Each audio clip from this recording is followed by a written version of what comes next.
हजरत उमर को ललकारती है। उमर को घोड़े से उतरकर खौला बिनते सालबा के पास आना पड़ता है। और उमर भी वो उमर जो 1 मील नहीं, 2 मील नहीं, 1 बीघा नहीं, 2 बीघा नहीं, 1 एकड़ नहीं, 2 एकड़ नहीं, 22 लाख मुरब्बा मील पर जिसने हुकूमत की हो, वो उमर उसके पास आता है। खौला बिनते सालबा कहती है, नीचे झुक, तेरे कान में कुछ कहना है। हजरत उमर ने जब अपना कान नीचे किया, खौला बिनते सालबा ने कुछ भी कहा, पता नहीं चल सका कि वो क्या कहा। खौला बिनते सालबा ने उमर के कान में कुछ कहा, लेकिन क्या कहा ना उमर ने बताया, ना आज तक किसी को पता चला। लेकिन सहाबा ने उमर फारूक को बड़े ताने दिए। अमीरुल मोमिनीन होकर एक मामूली औरत के सामने झुक गए। अरे वो आपके दरबार में आती है, किसी को भेजती, आपके घोड़े को रोका और आपने रोक लिया, उसने आपको बुलाया और आप चले गए। उसने कहा झुक, आप झुककर उसकी बात को सुनने लगे। तो हजरत उमर फारूक ने जो जवाब दिया, नौजवानों उस जवाब को सुनो। हजरत उमर फारूक ने कहा, आए मेरे साथियों, मेरा दिल भी कर रहा था कि इस औरत की बात न सुने, मैं अपने घर जाऊं और इसको जरूरत हो तो मेरे घर आए, किसी को भेजे। लेकिन मैं उतरा, मैं इसके पास गया, इसने कहा कान नीचे कर, मैंने कान नीचे किया। आए साथियों, मैं उस औरत की गुफ्तगू को कैसे न सुनता, उस औरत की बात को कैसे न सुनता, जिसकी बात और जिसकी जबान से निकलने वाले लफ्जों को और जिसकी जबान से निकलने वाले अल्फाज को अल्लाह भी नहीं काट सका। अल्लाह ने भी जिसकी बात को रद्द नहीं किया और रिजेक्ट नहीं किया। ये वो औरत है अल्लाह से डरने वाली, ये वो औरत है, ये तकवा अख्तियार करने वाली वो औरत है जिसकी तकवे की बुनियाद पर अल्लाह ने अर्श पर बैठकर, कुर्सी पर बैठकर इसकी गुफ्तगू को सुना है। जिस औरत की गुफ्तगू को आसमानों वाला रिजेक्ट न करता हो, उमर में इतनी हिम्मत नहीं है कि उसकी बात न सुने और बात सुनकर उसकी बात को पूरा न करे। जिसकी बात अर्श वाले ने सुनी हो, उसकी बात को मैं कैसे काट सकता हूं। ये बुजुर्गी तकवे की बुनियाद पर मिलती है। कोई बड़ा और कोई छोटा नहीं है, हम सब, कोई भी कास्ट और कोई भी कौम, सब बराबर हैं। अगर किसी को बड़ा कहा जा सकता है तो सिर्फ तकवे की बुनियाद पर। जो अल्लाह से सबसे जितना ज्यादा डरेगा वो अल्लाह की नजर में उतना ही ज्यादा बड़ा होगा। मेरे भाइयों, इस चीज को हमें समझने की जरूरत है और कोशिश करनी चाहिए।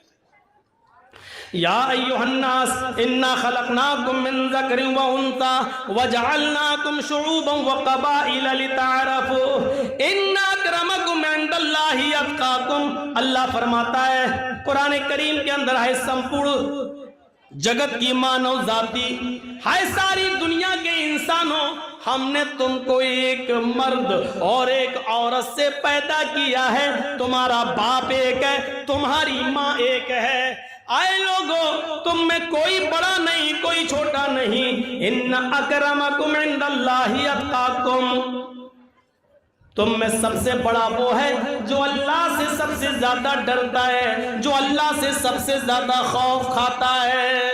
यहां पर आने के बाद अब हमें गौर करना चाहिए। आइए कुरान करीम की एक आयत और आपके सामने पेश करता हूं, उससे आप अंदाजा लगाइए। किसी से दुश्मनी हो सकती है, आपने मेरा हक मारा है, हमने आपका हक मारा है, आप हमारे दुश्मन, हम आपके दुश्मन, हो सकता है। गैर मुस्लिमों से भी दुश्मनी हो सकती है किसी भी बात पर। लेकिन अल्लाह ने कहा दुश्मनी चाहे जितनी हो, लेकिन दुश्मनी का तकाजा यह नहीं है कि आप अदल और इंसाफ करना छोड़ देंगे और सच्ची बात करना छोड़ देंगे और फैसला करते वक्त आप ये देखेंगे कि जर्जीस मुसलमान है तो फैसला मुसलमान के हक में किया जाए, या हिंदू ये देखेगा कि मेरा आदमी ये है कि मैं इसके हक में फैसला कर दूं। नहीं, कुरान करीम ने यहां क्या कहा है और क्या तालीम दी है उसको देखिए। और एक दो वाकयात। वला यजरिमन्नकुम शनआन कौमिन अला अल्ला तादिलू तक़वा। ये कुरान की आयत है, मैं कोई लैला मजनू की कहानी नहीं सुना रहा हूं। सुनिए कुरान करीम की इस आयत ने हमें कितना जबरदस्त हुक्म दिया है। वला यजरिमन्नकुम शनआनु कौमिन, किसी भी कौम की दुश्मनी तुम्हें इस बात पर मजबूर न कर दे कि अल्लाह तादिलू, कि तुम उनके दरमियान इंसाफ न कर सको, न्याय न कर सको, न्याय न कर सको, अदल इंसाफ न कर सको। अगर इस बात पर मजबूर कर दिया तो समझ लो कि आप मोमिन नहीं हैं, मुसलमान हैं और सामने मेरा दुश्मन है और जर्जी साहब जज हैं, जज की कुर्सी पर बैठे हैं, मुसलमान हैं, जज हैं, लेकिन मेरी किसी से दुश्मनी है और इत्तेफाक से उसी का मुकदमा मेरी अदालत में आ गया है। अब जर्जी साहब अपनी दुश्मनी निभाना चाहते हैं कि ठीक है, जिसके साथ इसका मुकदमा चल रहा, फैसला इसके खिलाफ सुनाऊंगा, चाहे वो कितना बड़ा ईमानदार हो, चाहे वो कितना बड़ा हक पर हो, लेकिन जर्जी साहब अब अपनी दुश्मनी निभा रहे हैं। नहीं साहब, जमीन का झगड़ा है, ठीक है, हम कुछ ना कुछ कानूनी पॉइंट निकाल कर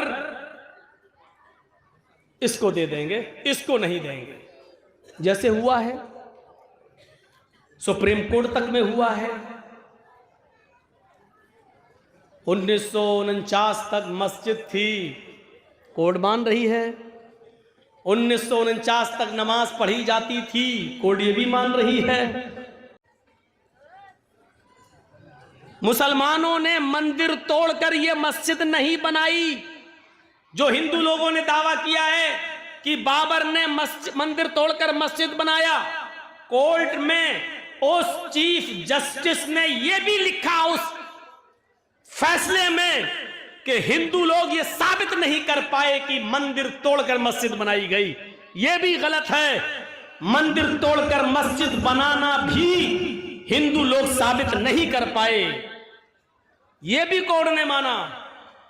और इतने लंबे चौड़े फैसले में ये सारी बातें मानने के बाद फिर कहा, चूंकि ये किसी की आस्था का विषय है, चारों तरफ वहां मंदिर ही मंदिर है, अगर वहां मस्जिद बन जाती है तो भजन और गानों की आवाजों की वजह से वहां हिंदू और मुस्लिम झगड़े होते रहेंगे बराबर।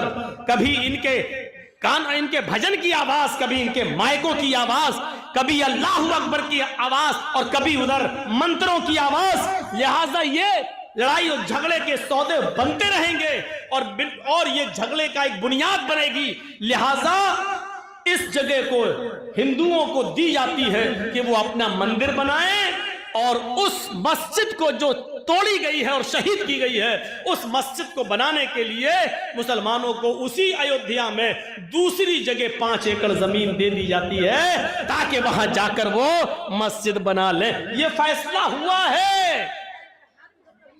अब आप अंदाजा लगाइए, क्या ये अदल और इंसाफ है? क्या ये न्याय है? जो दावे तुम्हारे थे कि मंदिर तोड़कर मस्जिद बनाई गई, क्या तुम इस बात को साबित कर पाए? नहीं। मुसलमानों ने यह साबित किया कि 1949 तक नमाज पढ़ी जाती रही। मुसलमानों ने यह साबित किया कि 1949 तक वो मस्जिद रही। मुसलमानों ने यह साबित किया कि वो मस्जिद थी और उसको तोड़ा गया और शहीद किया गया। लेकिन प्यारे साथियों, इसके बावजूद फैसला क्या होता है? इसी को कुरान कह रहा है, वला यजरिमन्नकुम शनानु कौमिन अला अल्ला तादिलू।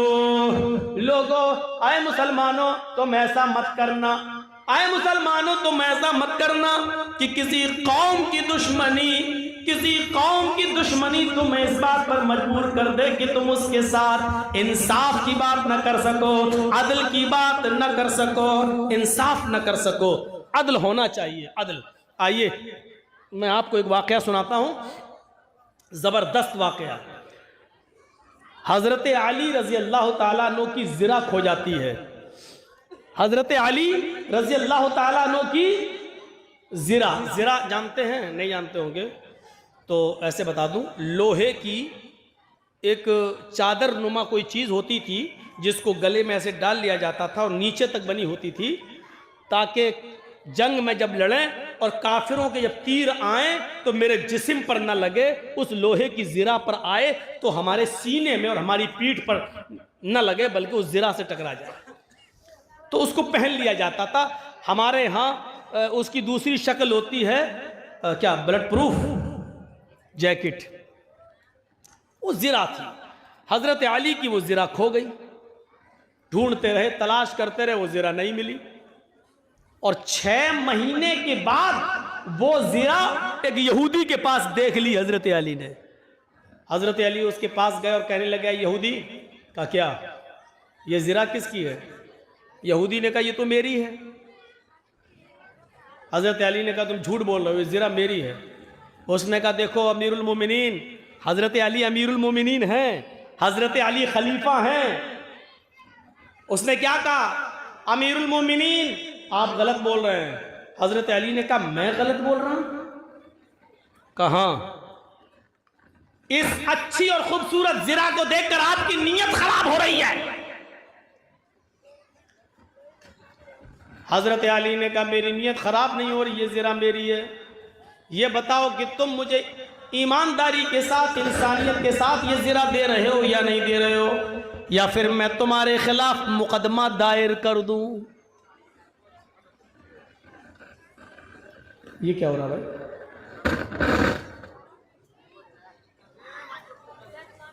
तो उस यहूदी ने क्या कहा, अमीरुल मोमिनीन आप शौक से मुकदमा दायर कर सकते हैं, अगर आपको ये ज़िरा लेना तो अदालत में साबित करो कि ये ज़िरा आपकी है।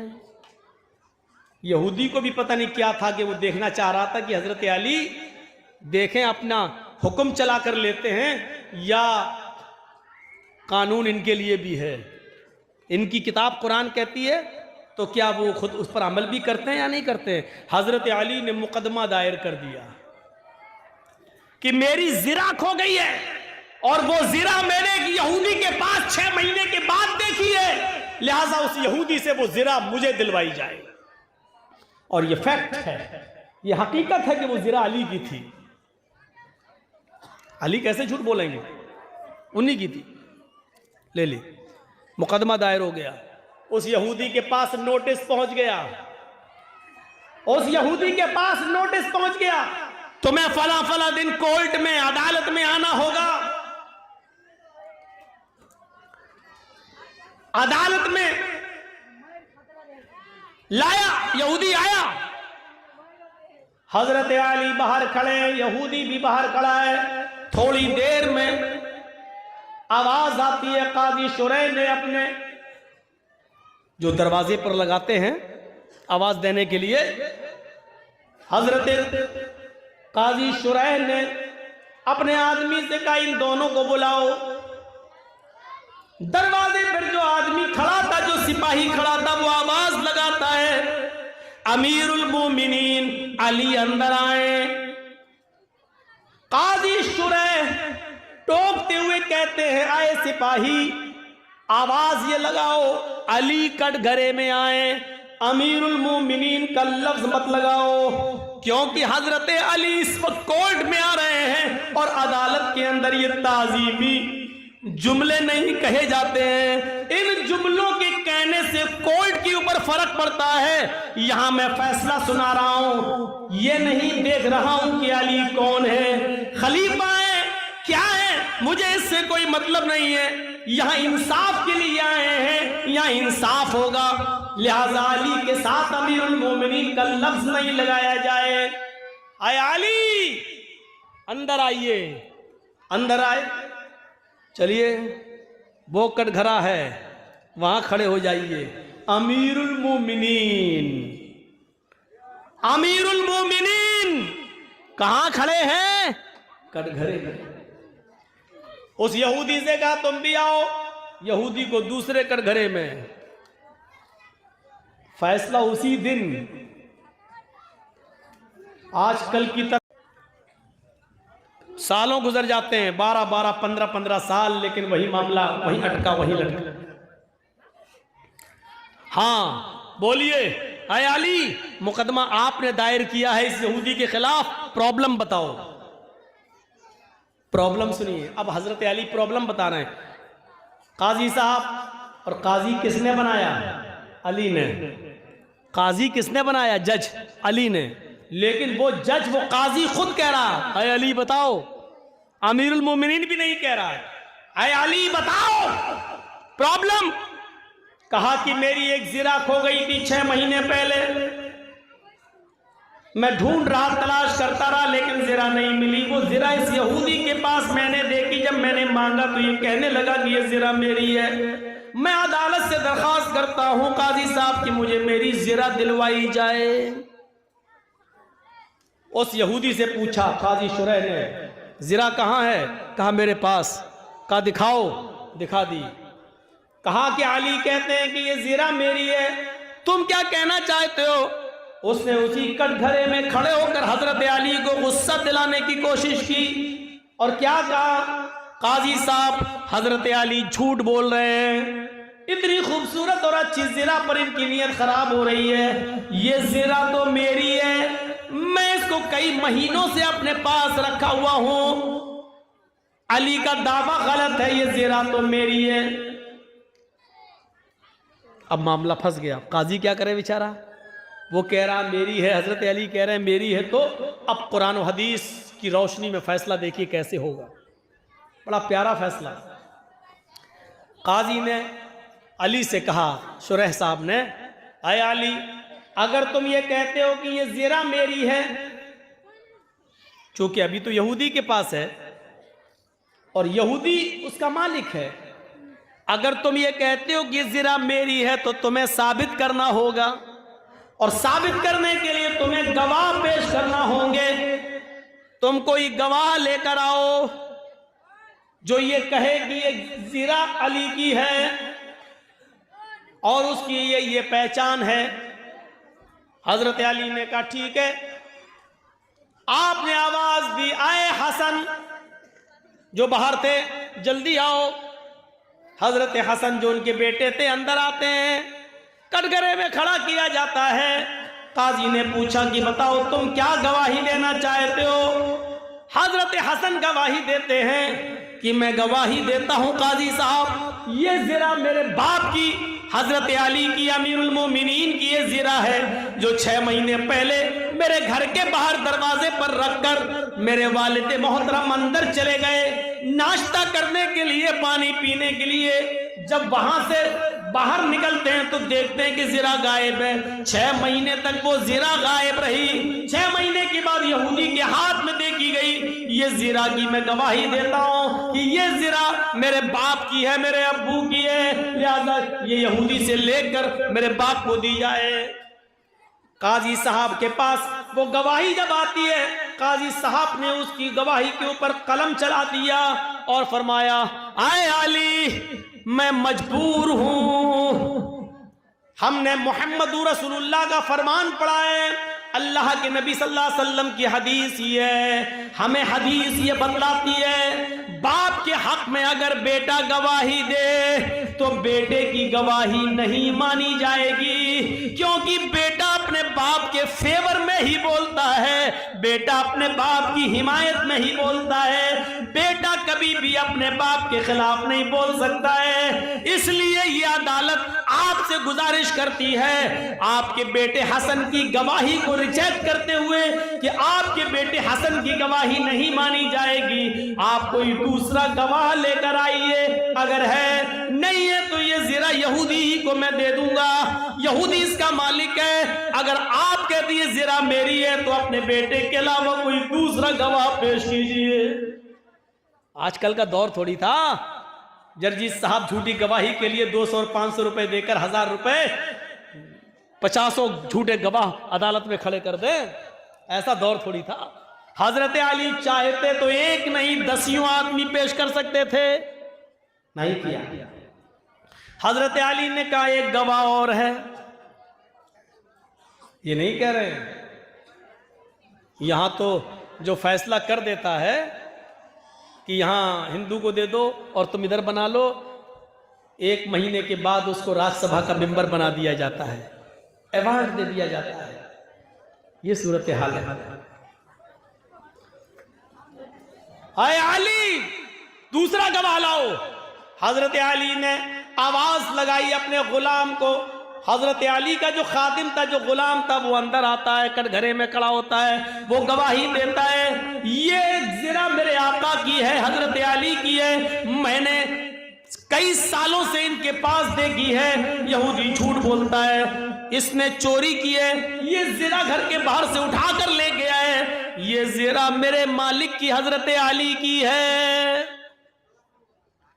काजी साहब के पास जब वो गवाही आती है, काजी साहब ने कहा, आए अली, इंतहाई अफसोस के साथ मुझे ये कहना पड़ रहा है, मालिक के हक में गुलाम की गवाही भी काबिल कबूल नहीं है। गुलाम चूंकि अपने मालिक के एहसान के नीचे दबा होता है, वो खरीद कर लाया जाता है, इसलिए अपने मालिक के खिलाफ नहीं बोलता।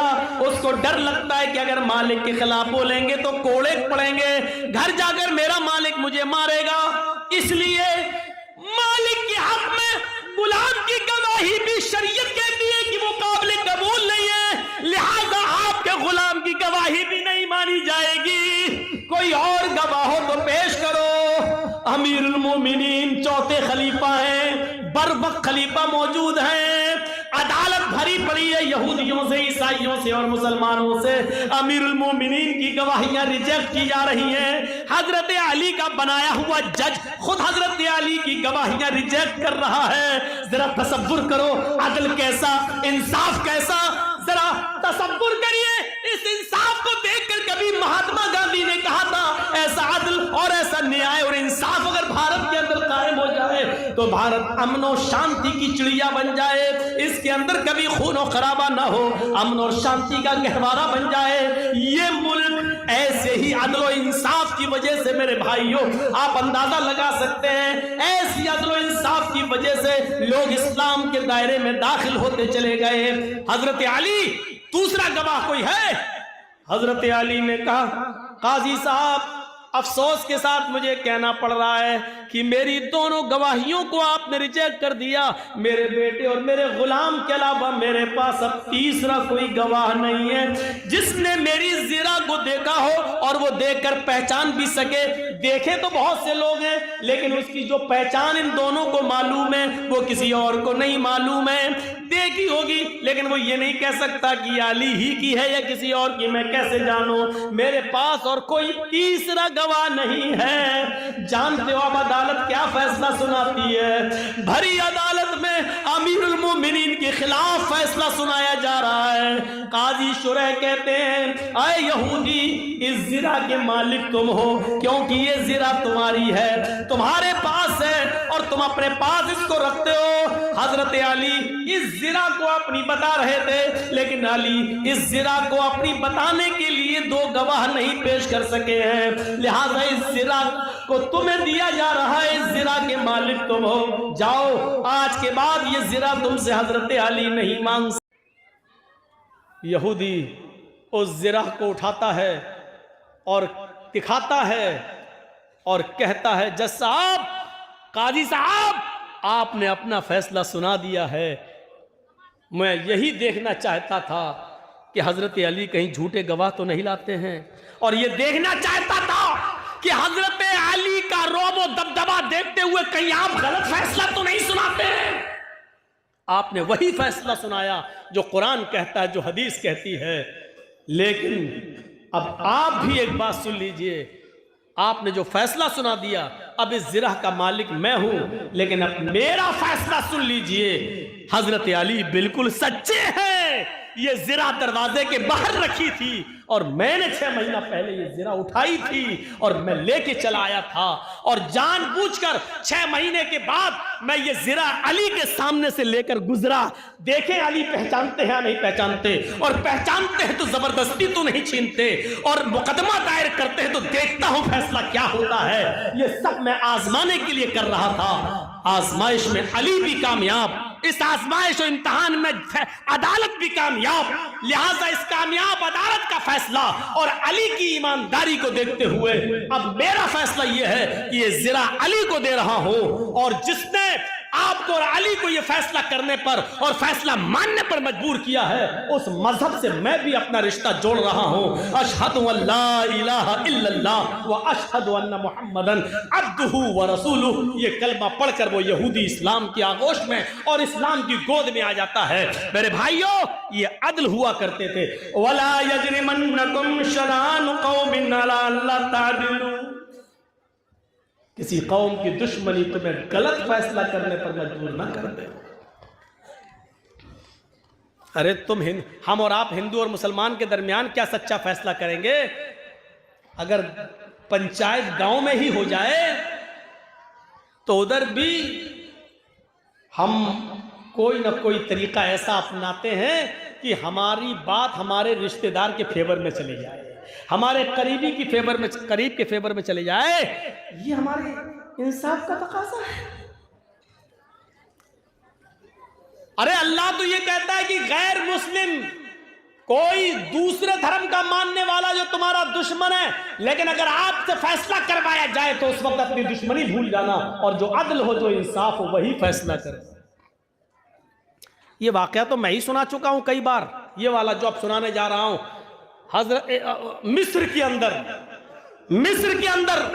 मिस्र के गवर्नर थे अमर इब्ने आस, और अमर इब्ने आस का बेटा घोड़े पर बैठा हुआ था और कहने लगा, है कोई जो घोड़ा मुझसे भी ज्यादा तेज रफ्तार चला सके, मुझसे अच्छा कोई घोड़ा दौड़ा सके? एक छोटा सा 12, 13, 14 साल का एक यहूदी का बच्चा उठता है और कहता है कि हाँ, आओ दौड़ लगाते हैं, देखते हैं कौन अच्छा घोड़ा दौड़ाता है, कौन आगे निकलता है। हजरत अमर इब्ने आस, जिनको गवर्नर बनाया था हजरत उमर फारूक ने, उनका बेटा कहता, आओ दौड़ लगा लो। दोनों ने घोड़े को दौड़ाया। अमर इब्ने आस का बेटा भी घोड़ा दौड़ाता है, अमर इब्ने आस का बेटा भी घोड़ा दौड़ाता है, वो यहूदी का 12, 13 साल का बच्चा भी घोड़ा दौड़ाता है। घोड़ा दौड़ाने में यहूदी का बच्चा माहिर निकलता है, एक्सपर्ट निकलता है, और वो किसी भी तरीके से अमर इब्ने आस के बच्चे को पछाड़ देता है और आगे निकल जाता है यहूदी का बच्चा, और आकर कहता है कि लो मैं जीत गया, मैंने अच्छा घोड़ा दौड़ाया। अमर इब्ने आस का बेटा आगे बढ़ता है और आगे बढ़ते ही उसके चेहरे पर एक थप्पड़ मार देता है। एक थप्पड़ किसको? यहूदी बच्चे को। कौन मारता है? गवर्नर का बेटा, अमर इब्ने आस का बेटा। ये छोटा बच्चा 12, 13 साल का कहता है, आपने मुझे नाहक मारा है, अगर आप मुझे बदला नहीं देंगे, इंतकाम नहीं देंगे, किसास नहीं देंगे, तो फिर मैं आपकी शिकायत गवर्नर की अदालत में करेंगे। अमर इब्ने आस के पास मैं इसकी शिकायत में तो आपकी शिकायत ले जाऊंगा। अमर इब्ने आस का बेटा मुस्कुराते हुए कहता है, जा चल, मेरा कोई कुछ नहीं कर सकता। बिल्कुल वही अंदाज लग रहा है ना जैसे लखीमपुर खीरी में मंत्री का बेटा गाड़ी चढ़ा रहा है और पुलिस पकड़ के ले जा रही है, तो मंत्री का इस्तीफा ही नहीं लिया जा रहा है, ना दिया जा रहा है। मंत्री के बेटे का कुछ हो ही नहीं सकता है भैया, बाप गिरहा राजमंत्री है। और देख लीजिए आजम खां 2 साल से जेल में पड़े हुए हैं। 8 किसानों की बॉडी पर गाड़ियां चलाने वाला 3 महीने में 4 महीने में जेल से बाहर निकल आता है। और ये सारे काम उस धर्म के लोग कर रहे हैं जो राम को सबसे ज्यादा मानते हैं और कहते हैं हम राम राज लाएंगे। जरा मुझे हिंदी में समझाओ कि यही राम राज था? अगर ये राम राज था तो अगर राम ने किया हो कि एक आदमी को 2 साल से सजा ना दो और 8 किसानों के हत्यारे को 4 महीने में बेल मिल जाए, तो ऐसे धर्म को अगर राम राज से जोड़ोगे और राम से जोड़ोगे तो कौन इस धर्म की तरफ आएगा? सब भागेंगे, दूर हो जाएंगे। मुसलमानों से भी तो बहुत से लोग दूर हो रहे हैं। हमारा मजहब सबसे अच्छा, मैंने मौजमपुर में भी सुनाया, मैंने मालदार पाड़ा में भी सुनाया। आज हमारी हालत ये, लोग हमसे दूर भाग रहे हैं, बिल्कुल बिल्कुल उस तरह। कौन जिम्मेदार है? जैसे एक आदमी डॉक्टर के पास गया, कहता मेरे दाढ़ में दर्द होता है, देख लो। डॉक्टर ने कहा ला, अरे ये तो सड़ गया तुम्हारा दांत, अंदर से सड़ गया, इसको तो निकाला जाएगा। उसने कहा कि फीस कितनी लोगे? उसने कहा 200 रुपए। ज्यादा है। अरे 5 दिन की दवा भी तो देंगे तुमको, मरहम दवा लगाने की और कुल्ला करने की, गरारा करने की, सब दवा देंगे, 200 रुपए लगेंगे। उसने कहा ठीक है करो चलो। बैठा, जंबूर लिया, पिलास उसके दांत को उखाड़ने लगा। अब वो चिल्लाया, मर गया। डॉक्टर ने उखाड़ ही दिया। दवा लगाई, 5 दिन की दवा दी, पर्दा हटा के देखा, उससे कहे 600 रुपए दो। कहा 600? 200 में बात हुई थी। कहा बात तो 200 में हुई थी, लेकिन तू इतनी तेज चिल्लाया कि मेरे 2 मरीज जो बाहर बैठे थे वो भाग गए। उन दोनों की फीस भी हम तुझसे लेंगे, तेरी वजह से भागे। उन दोनों की फीस भी तू देगा। यही हाल आज हमारा है। हमें होना ऐसा चाहिए कि लोग हमें देखकर इस्लाम ले आए, लेकिन हम हैं ऐसे कि हमें देखकर जो थोड़ा बहुत आना भी चाहता वो भी भाग जाता है। ये मुसलमान है, उससे तो अच्छे हम ही हैं, ठीक है। तो जो भाग रहे हैं उनका गुनाह भी तुम्हारे सर पे लादा जाएगा, हमारे सर पे लादा जाएगा। ये कंडीशन है आज हमारी। अदल और इंसाफ नाम की कोई चीज अब अपनों में बाकी नहीं रही। एक लड़का एक लड़की दोनों मोबाइल पे लगे, बातें कर रहे हैं, प्यार हुआ, लेके भाग गया लड़का। 8-10 दिन गायब रहा। लड़की का बाप रो रो क्या, पंचायत बैठी लड़की का। अब लड़की का बाप चीख चीख के कह रहा मेरी लड़की कब का मुंह दिखाने के लायक नहीं रही। अब पंचायत वहां फैसला क्या करती है? अच्छा आ गया लड़का, लड़के क्यों लेके गया? चल अब इससे शादी कर। अब वो शादी करने के लिए तैयार नहीं, ना हम शादी नहीं करेंगे। तो शादी नहीं करेगा तो 5 लाख रुपया लड़के वाला लड़की के बाप को दे। क्या फैसला है गांव के सरदारों, सरपंचों, क्या फैसला है तुम्हारा? इस फैसले को तो अल्लाह देखते ही कह देगा जाओ इस सरदार को जन्नत में दाखिल कर। ऐसा फैसला 5 लाख रुपया, 4 लाख रुपया, 3 लाख रुपया, 2 लाख रुपया लड़का क्यों दे? सब लड़का लेके भागा। हाँ तेरी लड़की भागी कैसे? लड़के का कसूर था, लड़की का कसूर नहीं था। इल्जाम सिर्फ लड़के को कैसे दे रहे हो? कुरान तो कहता है वक़र्न फी बुयूतिकुन्ना, औरतों को, लड़कियों को हुक्म देता अपने घरों में लाजिम पकड़े रहो, घरों से बाहर ना निकलो बिला जरूरत। तुम्हारी लड़की कैसे निकली? लड़का भगाया, आपकी लड़की भी भागी। साहब मेरे लड़के ने लड़की के साथ 8-10 दिन रहकर गलत काम किया। जबरदस्ती तो नहीं की है ना? दोनों राजी थे, गलत काम हुआ तो जुर्माना दोनों तरफ से लगना चाहिए, फैसला ये होना चाहिए। लेकिन बड़ा अजीब फैसला, जुर्माना लड़का दे, लड़के का बाप दे, लड़की के बाप को। वाह साहब, गलती दोनों करें, सजा सिर्फ एक को दी जाए। ये हमारा अदल है, हमारा इंसाफ है। हम अपने बिरादरी में अदल नहीं कर पाते हैं। हिंदू और मुसलमान, सिख और ईसाई के दरमियान हम अदल क्या करेंगे और इंसाफ क्या करेंगे?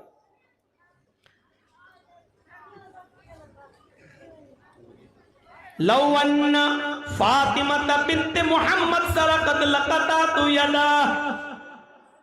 अदल तो यह है कि मेरी बेटी फातिमा ने भी अगर चोरी की होती तो मैं उसका भी हाथ काट डालता।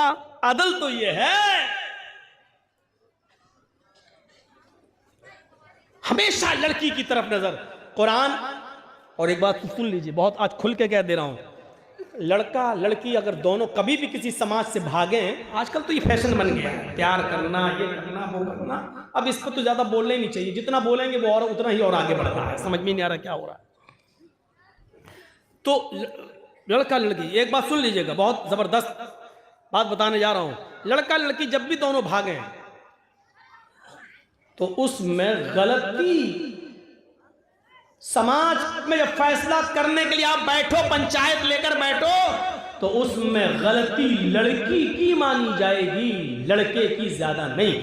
लड़के की मानी जाएगी लेकिन लड़के से ज्यादा लड़की की गलती मानी जाएगी, क्योंकि कुरान इस बात का फैसला कर रहा है। कुरान ने कहा है, कुरान ने अज़्ज़ानियतु वज़्ज़ानी फजलिदू कुल्ला वाहिदतिन मिनहुमा मियता जल्दा।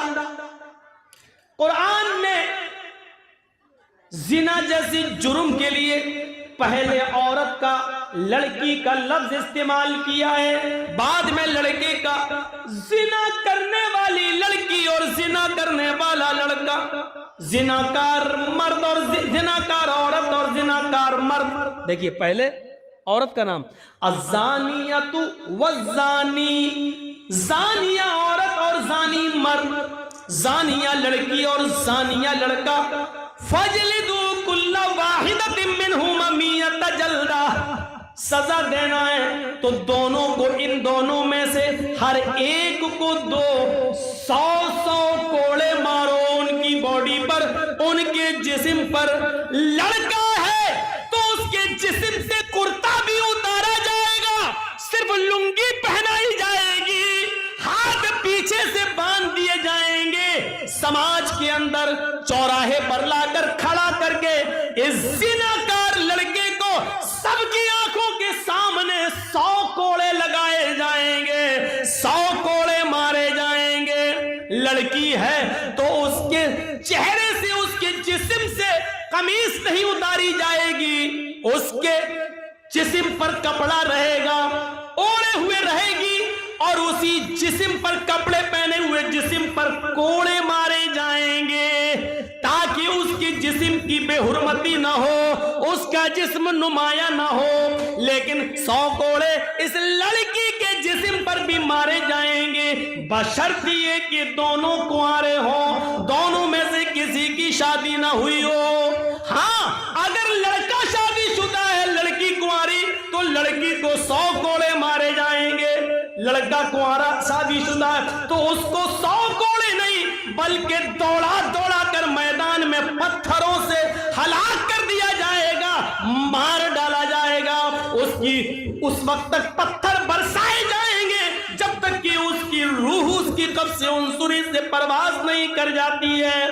लड़का कुंवारा है, लड़की शादीशुदा है तो लड़के को 100 कोड़े मारे जाएंगे, और लड़की को दौड़ा दौड़ा कर नहीं, क्योंकि शादी उसको सीने के बराबर जमीन में गाड़ कर उसके ऊपर, उसके सर पे पत्थरों की बारिश की जाएगी, और उस वक्त तक मारा जाएगा जब तक कि उसकी रूह न निकल जाए। ये मामूली जुर्म नहीं है। मोबाइलों पर बातें करना ये मामूली जुर्म नहीं है। लड़कों से घंटों घंटों लगे रहना, लड़कियों से लगे रहना ये मामूली जुर्म नहीं है जो जिना का दरवाजा खोलता है। इस जिना के दरवाजे के खुलने के बाद तसव्वुर करो कि इंसान किस गुनाह में पड़ जाता है, जिसकी सजा इतनी खतरनाक हो कि सुनते ही रूह कांप जाती है। आज के इस मौजूदा दौर में इस सजा को जो लोग रूढ़िवादी सजा कहते थे, लेकिन जब निर्भया का केस हुआ, जब बलात्कार के केस बढ़ते हैं, तो फिर राज ठाकुरे जैसा शिवसेना जो सबसे ज्यादा दुश्मनी में मुलव्वस थी मुसलमानों के, उसके महाना पुरुष को कहने पर मजबूर होना पड़ा कि इस्लाम की सजा कायम करो, पत्थरों से मार मार कर लड़के और लड़की का मुंह काला, जो बलात्कारी उनको मारो। तो सोचो ये ऐसी दर्दनाक सजा है, और आखिर ये लागू करना पड़ा पत्थरों से नहीं तो हैदराबाद तेलंगाना की सरजमीन पर जो एक लेडी डॉक्टर के साथ जो गलत काम किया गया और 4 लोगों को पकड़ के जब जेल में डाला गया तो पुलिस पूछताछ के बहाने निकालती है और मौके वारदात पे जहाँ रेप हुआ वहीं पर ले जाकर चारों लड़कों का इनकाउंटर कर देती है। आज इस चीज की जरूरत पड़ रही है। मेरे भाई हो, जरा तसव्वुर करो कि हम कहां हैं। बहुत आसान है, हमने एक दूसरे के हाथों में मोबाइल दे दिया। गलती लड़की की पहले मानी जाएगी, लड़के की नहीं, क्योंकि अल्लाह ताला ने लड़की का लफ्ज, औरत का लफ्ज पहले इस्तेमाल किया है, क्योंकि जिना की इब्तिदा मर्द की बनिस्बत औरत की तरफ से, लड़के की बनिस्बत लड़की की तरफ से ज्यादा होती है। अब क्यों होती है, रीजन क्या है, वो इस मौके पर हम नहीं बता सकते हैं। तो मेरे प्यारे साथियों, हमें और आपको ये चीज लेना पड़ेगी। वला यजरिमन्नकुम शनानु कौमिन अला अल्ला तादिलु, अदल और इंसाफ की बात करो। अदल और इंसाफ हर वक्त होना चाहिए, सबके साथ, अपनों के साथ भी हो, गैरों के साथ भी हो। इंसाफ का दामन कभी नहीं छूटना चाहिए। वला काजी ये मारा जो ये इसने यहूदी बच्चे को जो मार दिया थप्पड़, तो उसने क्या कहा, यहां से बात मेरी कट गई थी, वो टेनी वेनी निकल गया, वो लखीमपुर खीरी का मामला मेरे जहन में आ गया। तो उस यहूदी बच्चे ने कहा कि मैं मुकदमा दायर करूंगा। तो इसने क्या कहा, हमारे इब्न आस के बेटे ने, जा जा कर दे, मेरा कोई कुछ नहीं कर सकता। लड़के ने कहा नहीं, इंसाफ होगा। कहा इंसाफ कौन करेगा, जिसके पास तू जा रहा है हमारे अपने पास, वो मेरे बाप हैं। लड़का चुप हो गया, तुम्हारे बाप हैं? उसने कोई शिकायत नहीं की, कुछ नहीं कहा। 1 महीना गुजर गया। इत्तेफाक देखिए, 1 महीने के बाद उस बस्ती का दौरा करते करते करते करते हजरत उमर मिस्र पहुंच गए।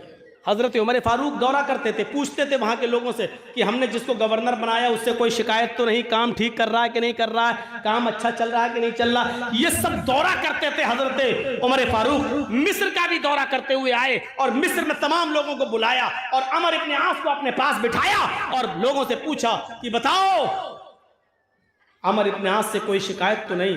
सब लोग बोले नहीं, कोई शिकायत नहीं, बहुत अच्छा काम, माशाल्लाह, ठीक ठीक, सब कुछ सही। लेकिन वहीं पर 12 साल का 13 साल का छोटा सा बच्चा जो बैठा था वो कहने लगा, अमीरुल मोमिनीन, मुझे एक शिकायत है। भरे मजमे में तुम ही उठे हो, 12-13 साल का बच्चा, हिम्मत, इधर आओ, इधर आओ, इधर आओ। उसको बुलाया, आया, क्या हुआ बेटा, बोलो। उसको अपने पास बिठाया ताकि उसके अंदर से डर नाम की कोई चीज बाकी न रहे। अपने पास बुलाने के बाद कहा, बोलो बेटे, क्या बात है।